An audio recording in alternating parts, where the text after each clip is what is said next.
अब मेरे होश इसलिए उड़ गए क्योंकि जब हमने देखा तो वो जगह आप ये समझिए कि मैन हाईवे से केवल 5 या 10 कदम की दूरी पे थी। 5 कदम कितने दूर होते हैं हाईवे से, आप खुद अंदाज़ा लगा लीजिए।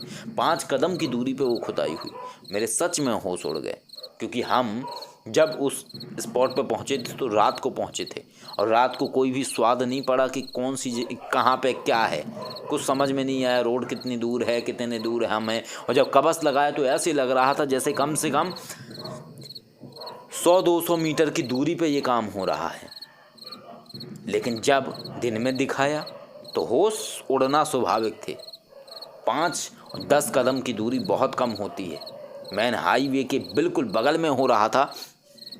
उस दिन हमें एहसास हुआ कि ये शक्तियाँ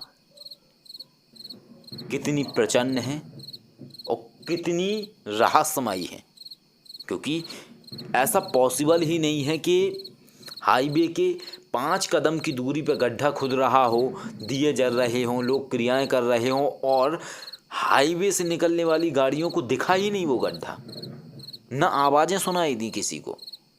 और उस बीच में पुलिस की गाड़ी भी निकली, उनको तक नहीं सुनाई दिया। तब एहसास हुआ कि वाकई में शक्तियाँ चमत्कारी होती हैं। वाकई में ये मूल देवी, उल्टी काली माँ और जितनी भी हमारे पास शक्तियाँ हैं वो बहुत चमत्कारी शक्तियाँ हैं और वो सदैव हमेशा ऐसे ऐसे समय पर रक्षा करती हैं जब हमें उनकी ज़रूरत होती है। और ये शक्तियाँ भावनाओं से चलती हैं, प्रेम से चलती हैं। हमने बोला स्वामी जी को, स्वामी जी ये मेरी सबसे बड़ी भूल है, ये मेरी सबसे बड़ी भूल है। आज के बाद कभी भी रात में स्पॉट नहीं देखूंगा, पहले दिन में स्पॉट देखूंगा, रात में काम करूंगा। हमने बोला अगर ये आपने हमें दिन में ही दिखा दिया होता ना, हम एग्री ही नहीं होते इस चीज़ के लिए, एग्री हो ही नहीं सकते थे। रीज़न क्या है? 90% चांस थे उस स्पॉट के कि कोई ना कोई बंदा आना ही आना था। और जैसी कि वो जगह थी, मैन हाईवे पे वो पुलिस की गाड़ियाँ निकल रही थी, पक्का पकड़ना था सबको।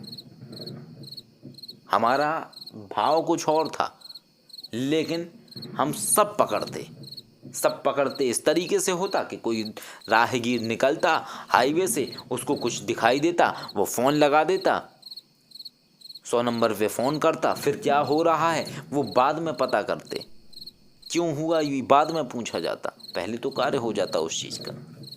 हालांकि हम जो भी चीज़ कर रहे थे हमारा भाव तो सही था, हम तो कुछ इनलीगल करने के लिए नहीं आए थे, हम जिज्ञासावश आए थे उस जगह पे। हमारे जो सर्किल के लोग थे उन्हें हम बता के आए थे। हमने यही बोला कि इस बार बड़ा रहस्यमय हुआ और वाकई में ये हमारे लिए रहस्यमय है। ये अजीब बात है, सीधी सी अजीब बात है कि 10 कदम की दूरी पे आप खड़े हों, 10 कदम दूर आपसे कोई खड़ा हो आपके पास और आपको वो दिखे ही ना। कितनी अजीब बात है, कितनी रहस्यमय बात है। और ये एक बार नहीं, हम कई बार ये चमत्कार देख चुके हैं इन मानस शक्तियों का। इनका कवच बहुत ज़बरदस्त होता है, इनकी जो लीला है वो बहुत ज़बरदस्त है। तो इस तरीके से हुआ। इसके बाद हमने एक गहरी लंबी सांस ली और सोचा कि ये भी बहुत रोमांचक सफ़र है, बहुत ज़्यादा रोमांचक, बहुत ज़्यादा रिस्की, इसमें बहुत ज़्यादा रिस्क है। तभी अचानक स्वामी जी के फ़ोन की घंटी बजती है और उस फ़ोन पर एक व्यक्ति कहता है, स्वामी जी तांत्रिक बाबा को रोकिए, स्वामी जी तांत्रिक बाबा को रोकिए, एक नया स्पॉट पता लगा है। वो तो 11 दिन बाद बात करा लेंगे, लेकिन इसके पहले अभी ये वाला करवाते हैं। 11 दिन में वो देख लेंगे, लेकिन अभी दूसरा जो स्पॉट मिला है वहाँ चलते हैं। और ये बातें सभी लोग सुन रहे थे। स्वामी जी ने अपना फ़ोन हैंड फ्री कर दिया था उस समय गाड़ी के अंदर।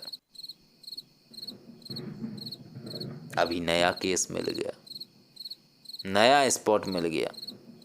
खूनी खजाना तो देख ही चुके, लालची तांत्रिक को भी देख चुके, लेकिन लालची तांत्रिक भी दोबारा से खुश हो गया क्योंकि लालची तांत्रिक को फिर दोबारा एक नया स्पॉट मिल गया। और इस बार जो स्पॉट मिला ये कोई खेत में नहीं था, ये किसी के घर के अंदर था।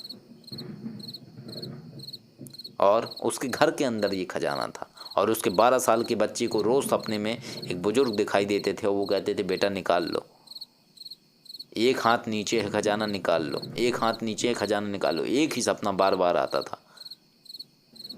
उसके पिता का ये कहना था कि मेरे बच्चे को बार बार यही सपना आता है और हर जुम्मे रात को आता है। और ये जो खजाना था ये एक मुस्लिम के घर में था।